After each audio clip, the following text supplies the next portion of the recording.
আসসালামু আলাইকুম প্রিয় শিক্ষার্থী ভাই বোনেরা, আশা করি সবাই অনেক অনেক ভালো আছেন। আলহামদুলিল্লাহ আমিও ভালো আছি। কথা দিয়েছিলাম আপনাদের সাথে কথা বলবো, আলহামদুলিল্লাহ সময় মতো উপস্থিত হতে পেরেছি, আল্লাহর দরবারে শুকরিয়া। কিছুটা সময় হয়তো বা চলে গেছে, 10টা 10 বাজে। প্রিয় শিক্ষার্থী ভাই বোনেরা, একটু জানাবেন সাউন্ড সিস্টেম ক্লিয়ার কিনা, ক্লিয়ারলি দেখতে পাচ্ছেন কিনা। আমরা ক্লজের ক্লাস করছিলাম, ক্লজের ধারাবাহিকতায় আজকে আমরা ক্লজের সেকেন্ড পার্ট করবো ইনশাআল্লাহ। এবং ডেইলি স্টার পত্রিকাকে দুমড়ে মুচড়ে একাকার করে দেওয়ার জন্য যা যা লাগে ইনশাআল্লাহ করব আমরা। সো সর্বোপরি একটু জানাবেন সাউন্ড সিস্টেম ক্লিয়ার কিনা। আমরা গতকালকে ক্লজের ফান্ডামেন্টাল বিষয়গুলো দেখেছিলাম এবং কমপ্লেক্স সেন্টেন্সের গঠন, সাবঅর্ডিনেট ক্লজ, প্রিন্সিপাল ক্লজ, এগুলো আমরা দেখেছিলাম। আর যেগুলো সাবঅর্ডিনেট ক্লজ, প্রিন্সিপাল ক্লজ বাদ দিলে যা থাকে সবগুলোই হচ্ছে আপনার কোঅর্ডিনেট ক্লজ। অর, নর, বাট, এলস, স্টিল, ইয়েট, এগুলো দিয়ে যুক্ত হলে হবে হচ্ছে কোঅর্ডিনেট ক্লজ। আর কোঅর্ডিনেট ক্লজ যুক্ত বাক্যটাই হবে হচ্ছে আপনার কম্পাউন্ড সেন্টেন্স। ওকে, সো আমরা কম্পাউন্ড সেন্টেন্স নিয়ে আলোচনা করব, টেনশন নেওয়ার কোনো কারণ নেই। এরপরে আমরা সাবঅর্ডিনেট ক্লজের বিস্তারিততে যাব। তবে তার আগে আমাকে একটু জানাবেন সাউন্ড সিস্টেম ক্লিয়ার কিনা। আর একটু বিনয়ের সাথে বলি, একটু ফেভার করতে হবে, একটু ট্যাগ করে দিতে হবে, একটু শেয়ার করে দিতে হবে। প্রিয় ভাই বন্ধু যারা আছে তাদেরকে একটু ট্যাগ করে দিতে হবে, একটু শেয়ার করে দিতে হবে, প্রিয় শিক্ষার্থী ভাই ও বোনেরা। ওকে, আচ্ছা, আল্লাহ শুকরিয়া। তাহলে আজকে আমরা যেখান থেকে শুরু করতে যাচ্ছি সেটা হচ্ছে আলটিমেটলি আমরা শুরু করব আজকে কম্পাউন্ড সেন্টেন্স। কম্পাউন্ড সেন্টেন্স, গতকালকে আমরা কমপ্লেক্স সেন্টেন্স দেখেছি, আজকে আমরা শুরু করব কম্পাউন্ড সেন্টেন্স। আচ্ছা, সেটা হচ্ছে আলটিমেটলি নিচে প্রদত্ত কনজাংশন গুলো দ্বারা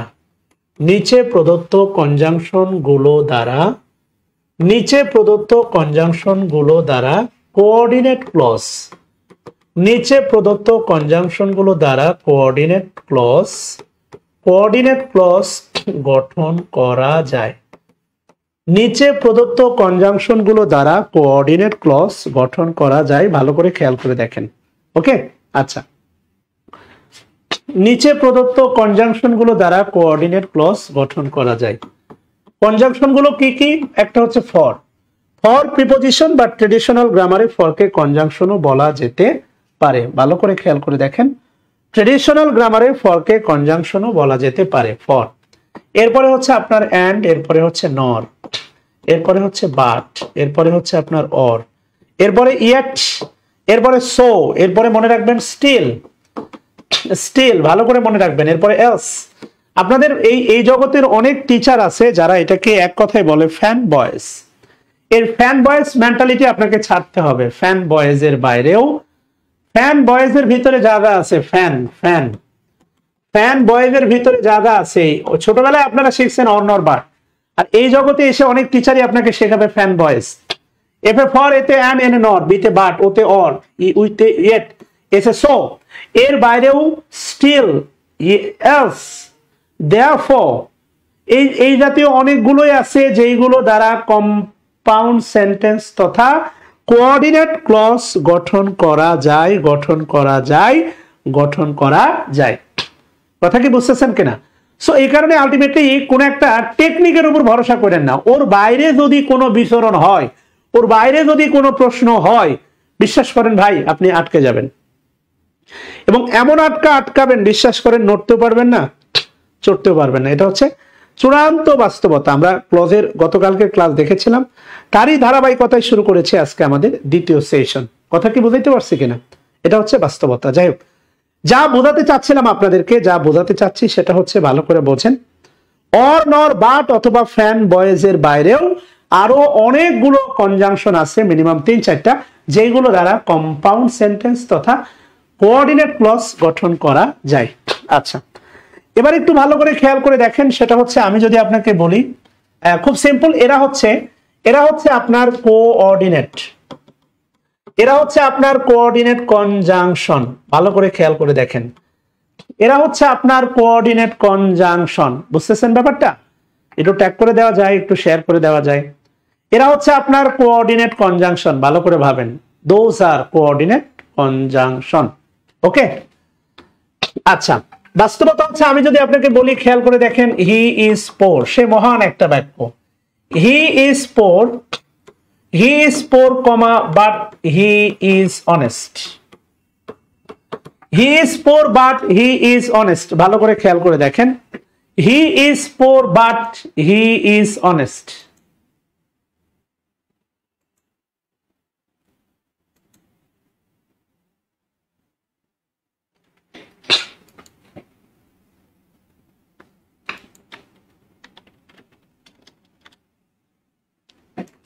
he is poor but he is honest. কথা কি বুঝতেছেন কিনা? আচ্ছা, এবার আপনার কাছে আমার প্রশ্ন, সেটা হচ্ছে দেখেন প্রিন্সিপাল ক্লজ কনজাংশন মুক্ত, গতকাল বলেছিলাম এটা হচ্ছে প্রিন্সিপাল ক্লজ। আর এই বাট থাকার কারণে এটা হচ্ছে আপনার কোঅর্ডিনেট ক্লজ। সহজ কথা হচ্ছে এই কোঅর্ডিনেট ক্লজ যুক্ত বাক্যটাকে আমরা বলবো হচ্ছে কম্পাউন্ড সেন্টেন্স। অর্থাৎ যদি গতকালকের মতো যদি আমরা হচ্ছে কোন একটা সীমারেখা আঁকি, কম্পাউন্ড সেন্টেন্স সমান principal clause plus coordinate clause. ভালো করে খেয়াল করে দেখেন, কম্পাউন্ড সেন্টেন্স সমান হচ্ছে principal clause plus coordinate clause. বাস্তবতা হচ্ছে এটাই। আচ্ছা, এখানে আপনি একটা জিনিস খেয়াল করে দেখেন, এখানে একটা কমার বিষয় আছে, কমা। এই বিষয়টা আপনাকে বুঝতে হবে, এটা পাংচুয়েশনের নিয়ম। এটা আপনাকে বুঝতে হবে। কেন বুঝতে হবে খেয়াল করে দেখেন, সেটা হচ্ছে আলটিমেটলি আমি যদি আপনাকে বলি দেখেন do or you will die, do or you will die, খেয়াল করে দেখেন do or you will die, এখানে অবশ্যই কমা দিতে হবে। আরেকটা যদি বলি খেয়াল করে দেখেন ডু অর ডাই, তাহলে এখানে কোনো কমা দিতে হবে না। তাহলে এই পার্থক্যটা আসলে কেন হয় বলেন তো? Why this difference? এই পার্থক্যটা আসলে কেন হয়? ভালো করে খেয়াল করে দেখেন, এই পার্থক্যটা আসলে হওয়ার কারণ কি একটু বলেন তো ভাই? পার্থক্যটা হচ্ছে কোঅর্ডিনেট কনজাংশনের পরে যদি সাবজেক্ট থাকে তাহলে অবশ্যই এর আগে আপনাকে একটা কমা দিতে হবে। আবারও বলতেছি, খেয়াল করে দেখেন, কোঅর্ডিনেট কনজাংশনের পরে যদি সাবজেক্ট থাকে এই কনজাংশনের আগে একটা কমা দিতে হবে। এখানে কোঅর্ডিনেট কনজাংশনের পরে কোনো সাবজেক্ট নাই, এর আগে কোনো কমাও নাই। This is rules of punctuation. এরকম একটা কমা দিয়ে না দিয়ে একটা কম্পাউন্ড সেন্টেন্স বানায় দেখান তো ভাই।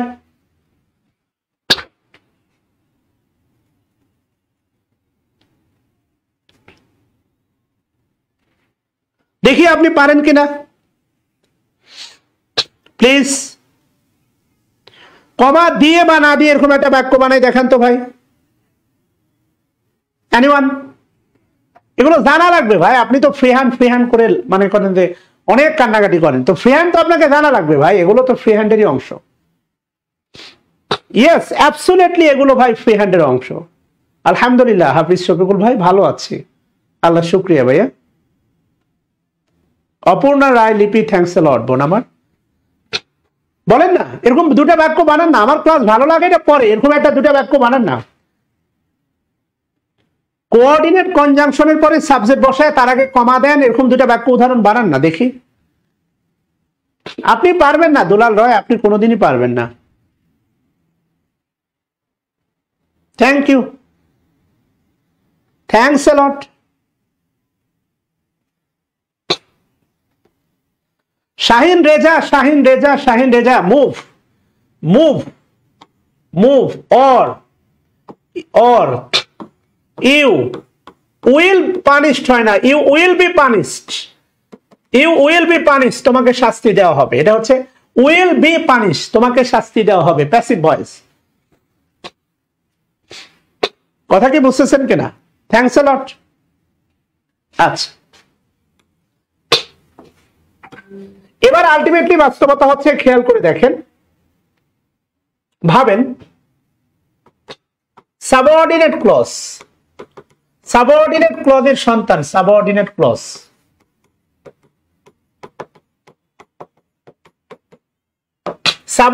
ক্লজের সন্তান হচ্ছে তিনটা। একটা হচ্ছে নাউন ক্লজ, একটা হচ্ছে আপনার অ্যাডজেক্টিভ ক্লজ, আর একটা হচ্ছে আপনার অ্যাডভার্ব ক্লজ। ভালো করে খেয়াল করে দেখেন, নাউন ক্লজ, অ্যাডজেক্টিভ ক্লজ, আর একটা হচ্ছে আপনার অ্যাডভার্ব ক্লজ। কথা বুঝছেন কিনা? আমরা এখন আজকে নাউন ক্লজ নিয়ে মূলত আলোচনা করব। নাউন ক্লজ,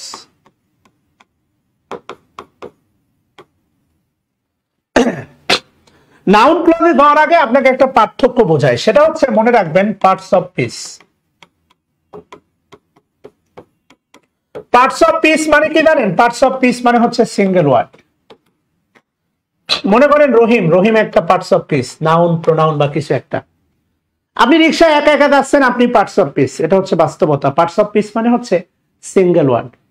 ওকে, এরপরে যদি বলি হচ্ছে আলটিমেটলি মনে রাখবেন ক্লজ। ক্লজ মানে হচ্ছে আলটিমেটলি মোর দ্যান। ক্লজ মানে হচ্ছে মোর দ্যান ওয়ান ওয়ার্ড। আবার মনে রাখবেন ফ্রেজ। ফ্রেজ মানে হচ্ছে আলটিমেটলি, ফ্রেজ মানে হচ্ছে more than one word. But পার্থক্যটা কোথায় জানেন? পার্থক্যটা হচ্ছে ক্লজ, ক্লজে থাকে ফাইনাইট ভার্ব আর ফ্রেজে ফাইনাইট ভার্ব থাকে না। এটাই হচ্ছে পার্থক্য। কথা কি বুঝতেছেন কিনা? ক্লজে থাকে ফাইনাইট ভার্ব আর ফ্রেজে ফাইনাইট ভার্ব থাকে না। ভালো করে খেয়াল করে দেখেন, ক্লজে কি থাকে? ফাইনাইট ভার্ব, ফ্রেজে ফাইনাইট ভার্ব থাকে না। ভালো করে খেয়াল করে দেখেন। বাস্তবতা হলে একটু ঠান্ডা মাথায় বলি। আমি যদি বলি রহিম, খেয়াল করে দেখেন, রহিম এটা হচ্ছে পার্টস অফ স্পেস। রহিম হচ্ছে পার্টস অফ পিস। যদি বলি দা ম্যান, দা ম্যান এটা হচ্ছে ফ্রেজ। ফ্রেজে দেখেন আলটিমেটলি কোনো ফাইনাইট ভার্ব নাই। দা ম্যান এটা একটা ফ্রেজ, একাধিক শব্দ। ফ্রেজ আর ক্লজ মানে একাধিক শব্দ। যদি বলি দা ম্যান ইজ, এটা একটা ফ্রেজ, এটা একটা ক্লজ। কেননা কি আছে? Finite verb.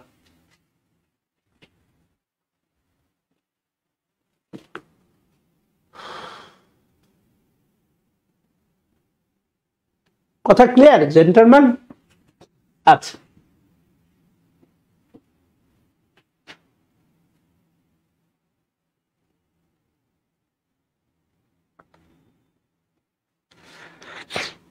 কথা কি বুঝতেছেন কিনা? আচ্ছা, গতকালকে আপনাকে বলছিলাম দেখেন বাট। বাট একটা রিলেটিভ প্রোনাউন। বাট এই ব্যাপারে হালকা একটু জ্ঞান দরকার। বাট মনে রাখবেন, বাট কিন্তু অর্থে কনজাংশন। মনে রাখবেন, বাট কিন্তু অর্থে কনজাংশন। এবং এই বাট যুক্ত বাক্যটা হবে, বাট যুক্ত বাক্যটি হবে, বাট যুক্ত বাক্যটি হবে আলটিমেটলি কম্পাউন্ড সেন্টেন্স। ভালো করে মনে রাখেন। কেমন?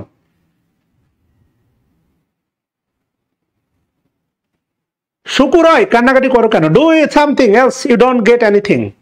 কিছু একটা করো, অন্যথায় কিছুই পাবা না। Else thanks a lot. Zahidul Islam Jewel ভাই আমার।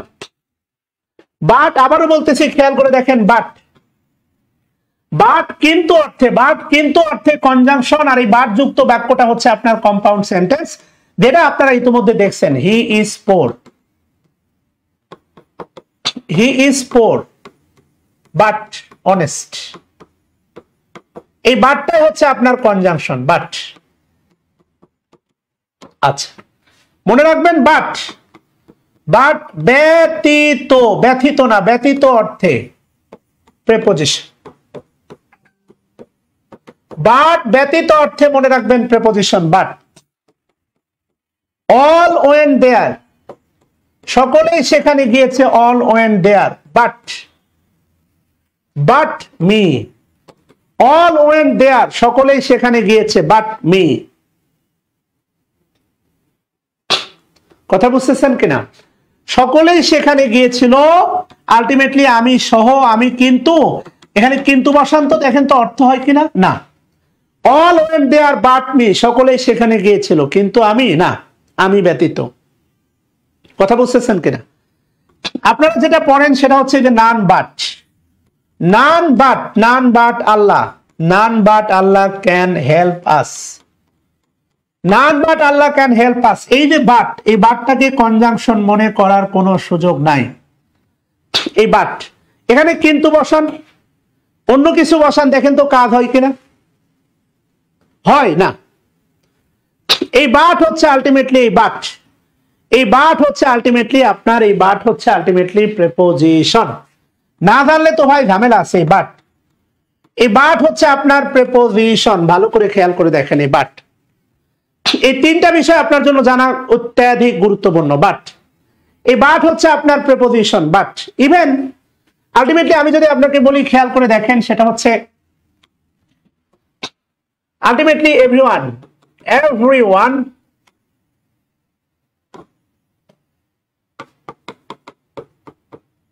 everyone but him thought that the thief was she. এবার বলেন তো ভাই, এই যে আলটিমেটলি এই বাটটা কোন পার্টস অফ স্পিচ বলেন তো? বাট আপনার কাছে কি মনে হচ্ছে? একটু ভালোবেসে বলেন তো ভাই, বাট এই বাটটাকে আপনার কাছে কি মনে হচ্ছে বলেন?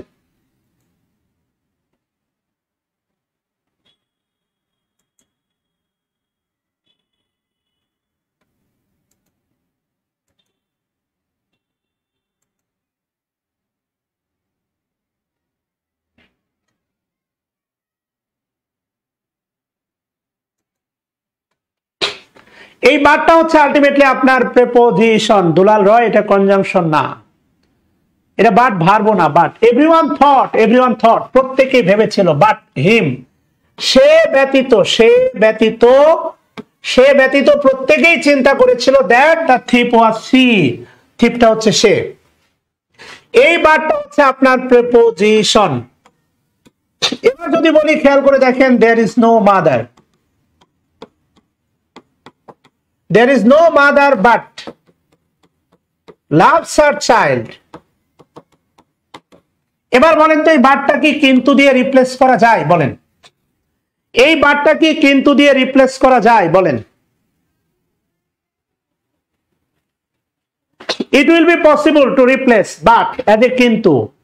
এই বাক্যে আলটিমেটলি বাটটাকে কিন্তু দিয়ে কি রিপ্লেস করা যায়? there is no mother, there is no mother। এই বাটটা যদি কখনো প্রশ্ন করে কনজাংশন বলেন, তাহলে বিশ্বাস করেন আমি এখানে কি করতেছি, ক্লাস নিচ্ছি, কথা বলা যাবে না। এই বাটটা হচ্ছে 100% প্রোনাউন। এই বাটটা হচ্ছে প্রোনাউন। এই বাটটা হচ্ছে আপনার রিলেটিভ প্রোনাউন। এই বাটটা হচ্ছে রিলেটিভ প্রোনাউন। রিলেটিভ প্রোনাউন দেয়ারটা মনে রাখবেন অ্যাডভার্ব দেয়ার। নো মাদার হচ্ছে আপনার অ্যান্টিসিডেন্ট, নো মাদার। লাভস আর চাইল্ড, এইটা হচ্ছে আপনার সাবঅর্ডিনেট ক্লজ। এইটা হচ্ছে আপনার subordinate clause. There is no mother, এটা হচ্ছে আপনার প্রিন্সিপাল ক্লজ। আর এটা হচ্ছে 100%, এটা হচ্ছে 100% কমপ্লেক্স সেন্টেন্স। বাট না অর্থে, বাট